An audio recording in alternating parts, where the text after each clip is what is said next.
ಹಾಕಿದಾಗ ಅವನ ನೆತ್ತಿ ಗಟಗಟನೆ ಕುಡಿದು ಕಣ್ಣ ಮುಚ್ಚಿ ಆನಂದದಿಂದ ನಿದ್ರಾಪ್ರವಿಷ್ಟನಾದ. ಈ ಕಂಟ್ರಿ ಕೊಕೊಕೋಲಾ ಎಂದರೇನು? ನಮ್ಮ ತಪಶಕ್ತಿಯಿಂದ ಪಡೆದ ಅಮೃತ. ನಮ್ಮ ದ್ವಾರ ಪಾಲಕರ ಅದೃಷ್ಟವೋ ಅದೃಷ್ಟ.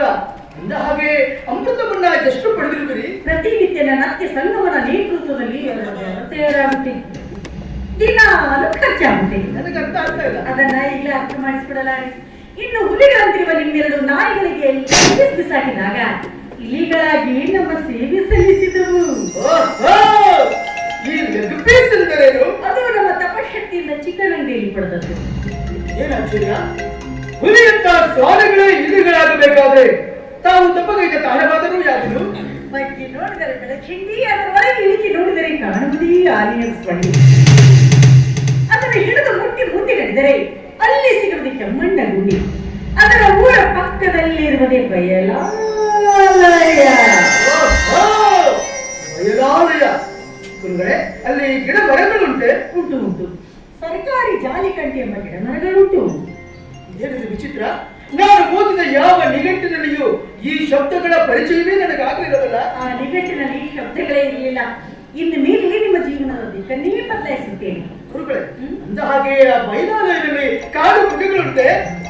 ಮೃಗಗಳಿಂದ ಚುಪಾದ ಮುಟ್ಟಿನ ಚಿಕ್ಕ ಪಕ್ಷಿಗಳುಂಟು. ತಾಯಿಯಲ್ಲಿ ತಾಯಿಗಳಂತಿ ಎಂದು ಶಬ್ದ ಮಾಡುತ್ತವಲ್ಲ, ಅದರ 10-12 ಮರಿಗಳುಂಟು. ಏನಿದು? ಆನೆಗೆ 10-12 ಮರಿಗಳೇ? ಸ್ವಂಡಿಲಿರು ದೊಡ್ಡ ಆನೆಗಲ್ಲ, ಇದು ಬೇರೆನೇ ಇದೆ. ಆ ಬಯಲಾಲಯ ತುಂಬಾ ಸೊಗಸಾಗಿರಬಹುದಲ್ಲ? ನಾವು ದಿನಾಲು ನಸುಕಲ್ಲಿ ಅಲ್ಲೇ ದಾಸ್ಕೊಂಡು ನಮ್ಮಲ್ಲಿ ಸಾಕಷ್ಟು ಮಹಿಳೆಯರು ಬಂದಿರುತ್ತಾರೆ.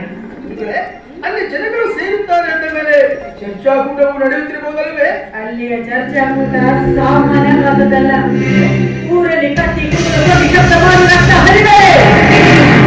ಅದು ಬಯಲಾಲಯದಲ್ಲಿ ತೇರ್ಗಡೆಯಾದ ವಿಷವಿಂದೀಗಿರಬೇಕು.